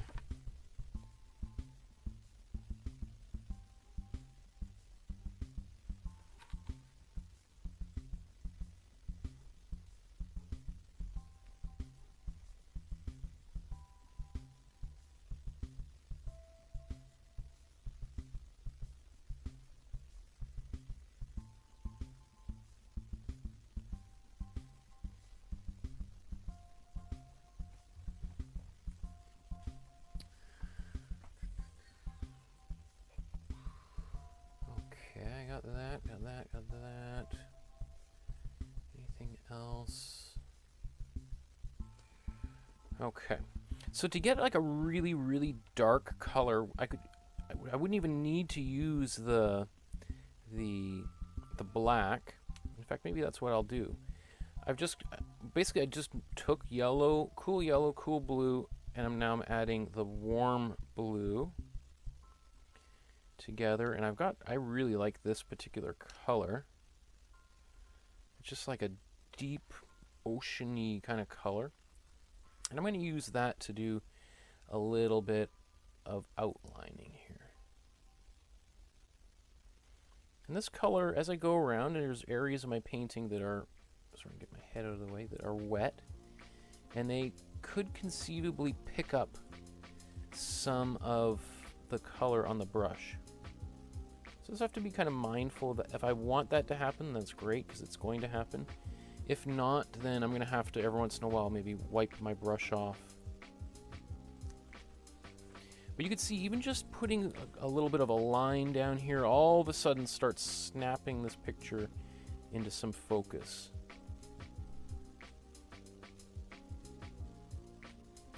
One of the things that a lot of people will do at this time is start dipping their brush into the water to make the brush, the paint go on a little bit smoother. That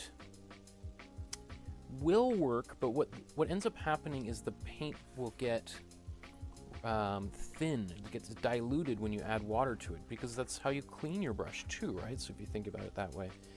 So there's actually mediums that you would, if you wanted to make the paint go on a little bit thinner, you'd actually probably add a medium to it rather than adding water to it, because it might look okay now, but when it dries, it's going to become more and more transparent. So I don't want that to happen. So, and since we're not using any mediums yet, I'm not going to use it here. So it just means I got to be a little bit patient as I'm putting these lines on there. If I want, I'm going to add a little bit of black in there just to darken it up just a bit.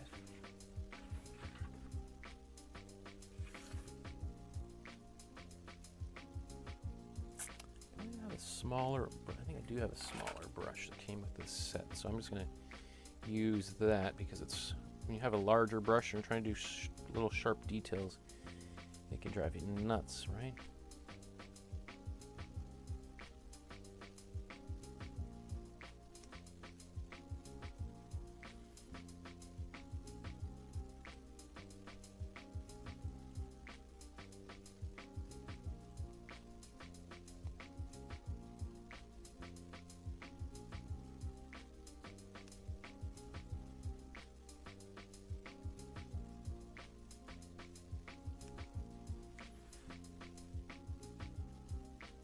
Now this area of the painting, the original painting, has always kind of mystified me a little bit.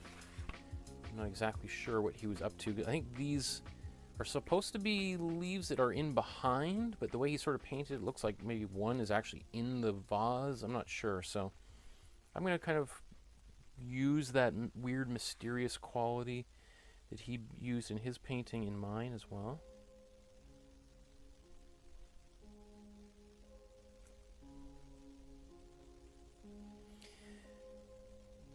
You know, again, he was part of that avant-garde movement. The movement Matisse was identified with was called the Fauves, otherwise known as the Wild Beasts. It was one of those names that a journalist used to ridicule them, that they were like, oh, actually, that's kind of a cool name. So, because they were basically like, oh, they're like a bunch of monkeys. You know, they say if you get, you know, a bunch of monkeys in a room and infinite times, eventually one of them's going to write, you know, a Shakespeare, like a Shakespeare's Romeo and Juliet or whatever. And so they were just like, yeah, these are just a bunch of like untrained, you know, fools, wild beasts, splattering colors right out of the tube directly onto the surface of the canvas. And that results in those really, really bright paintings that they made. So, let me see. Okay, there's just a few more lines, and then I'll be done here.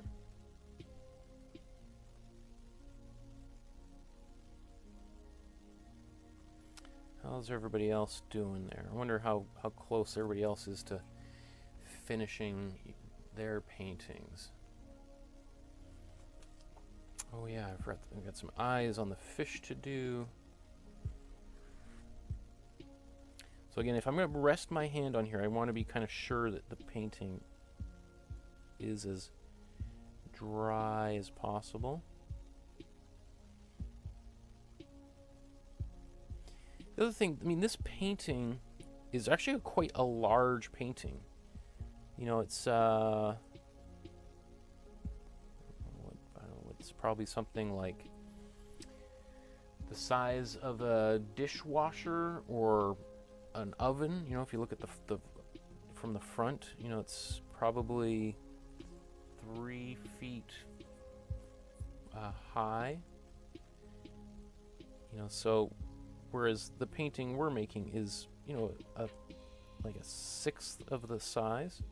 So some of these details, you're like, how did he do such a great job with these details? Well, the painting was 3 or 4 times the size of the one that probably most of us are painting. Right, so that's why he was able to get some of those sharper details that we might be struggling with. Okay. I'm just going to brighten my...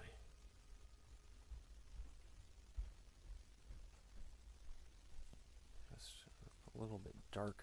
I think my plant here, my Stanley or Sprite is blocking some of the light, and so this area down here looks really, really dark to me on camera.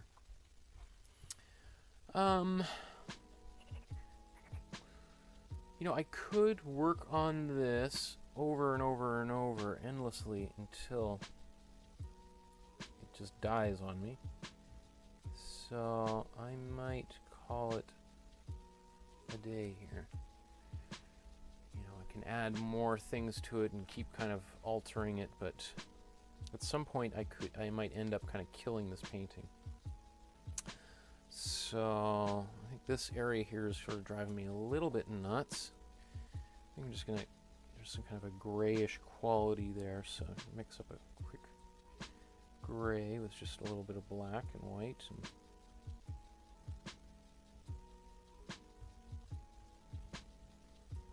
put that in there. Where else could I put this gray?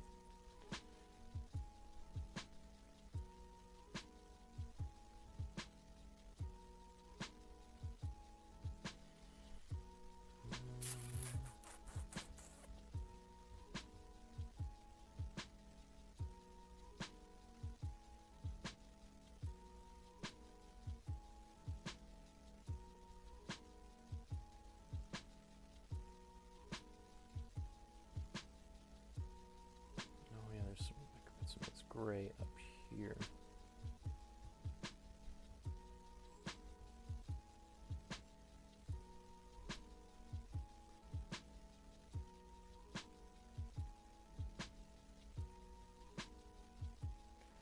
This is my favorite part of painting, is this last little bit here where just finicking around with details and kind of, you know, it's I can imagine why it could be a difficult part for some people, especially if you're just sort of starting to learn, because you're like not really even sure if you're, you know, you're like, oh my, every time I'm close to being done, and then I add a little more, and now I feel like I'm further away than I ever was.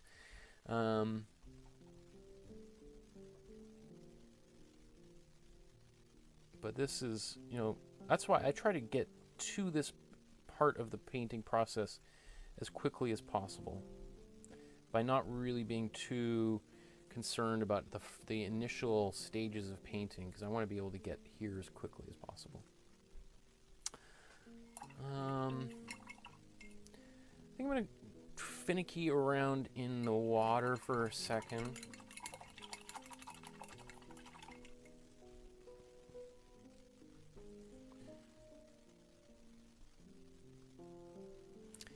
So I'm just going to add a little bit of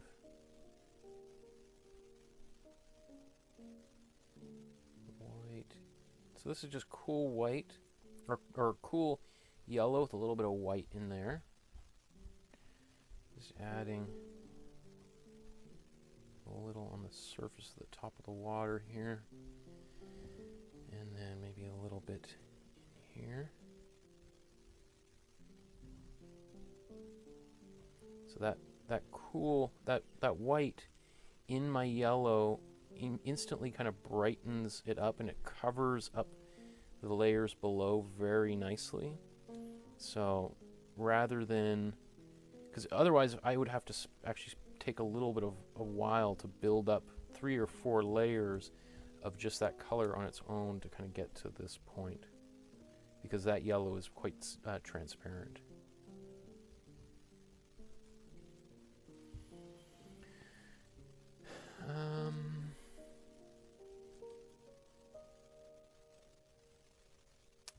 Okay. Am I done? I think I might be done. And it looks different than his for sure, right? And he probably, to be honest, spent a couple of weeks on this painting, and he wanted it to look like it could be done in an hour, because he wanted that people to think that everything came out spontaneously, but he used lots of devices to make, you really want, because artists like that, they want us to think that they're geniuses. I want you to think that I'm a genius. Every artist wants you to think that they don't have to do any work whatsoever. It just comes effortless. That's part of the mystique of being an artist.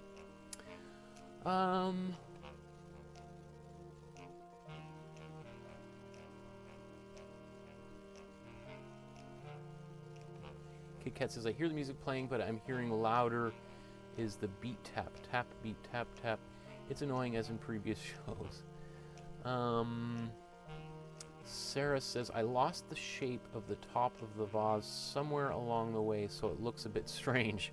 That's not unusual. Often that is one of the things that I've seen a number of people work on these in classes, and we end up not even having the top of the vase. Right, so you can kind of come back and paint it back in with some black, or you can even do a little bit of white to highlight something in there, if you feel like you've lost it a little bit. Okay. Come on. Let's see. I am going to, which view do I want to put back up here?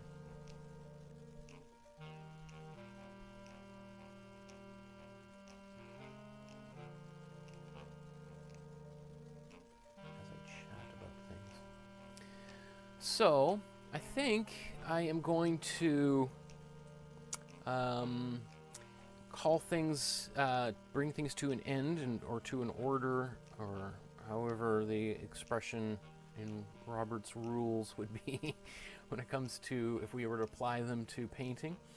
You know, again, for an hour, just over an hour, to make a painting like this, you know, if I don't know again how close you were to being done, should feel quite satisfying. You mean, again, this is a beginner's painting class.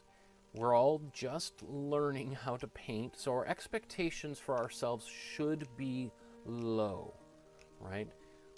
The idea is not that in 1 hour we're going to paint, you know, Matisse's Goldfish, one of the most famous paintings ever created by a human in human history, that we're going to do it faster than the master himself, despite the fact of really only knowing how to paint for a couple of weeks, right? Like, that would be an absurd expectation to have for ourselves. So if we understand that, hey, look, this is what we were able to do in an hour, hey, pretty good. Better than maybe I thought I could do in an hour. That would be kind of the end takeaway that I would like for you to have, right? Because we're going to get better and better and better and better as we go, right? That's the real purpose of all of these different classes, and the reason why I've chosen the different paintings is that they're just opportunities for us to practice how to paint. And eventually we're going to be together making paintings that are, you know, maybe we'll paint Sprite or Charlie or Matisse or however we want to refer to this painting. So I'm going to sign the back here. I'm also being careful not to lay it straight down on here. So I'm going to write my name. And again, you want to write your name on there. What's it? Today is it October 1st today? My goodness. October 1st.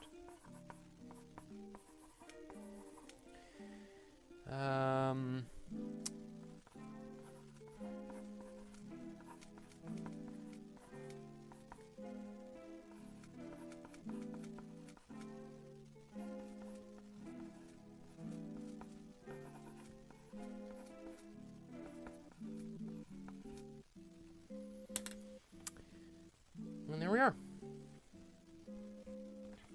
A nice little painting to whether maybe we put this in the bathroom. Or if you don't have, this is a nice pet that you can own, that you don't have to feed. You don't ever have to worry about leaving alone or anything, right? It doesn't take up much space, right? So our goldfish. Okay, so thank you everybody for watching. Please like and subscribe to the channel and hit the little notification bell. It just makes it easier to find these videos on the day that we're painting. Again, we're here every Tuesday and Thursday until late January 2020. So I'm going to be here twice a week painting with you guys, making 40 of these paintings of all sorts of different artists throughout the history of art. If you are really, really excited about this class and the work that you've done, I would love to see the painting that you made. Please send me them, either a direct message or tag me in your messages through various different social media, Facebook, Instagram, Twitter. The links are down below in the image description. If you're feeling generous and you'd like to support the program, you can leave a small or large PayPal donation in the Patreon, which should be up by Monday or Tuesday of next week, is another way to contribute. And thank you to all the people that have been contributing. There's some people who are out there regularly contributing, which is just, you know, I really do appreciate that. You know, and if you don't have the money to spend, just sharing it with your friends, putting a link on your Facebook is a great way to help spread the word, and just as effective for bringing more eyeballs to the show. So thank you, everybody. I am going to sign off here in a second.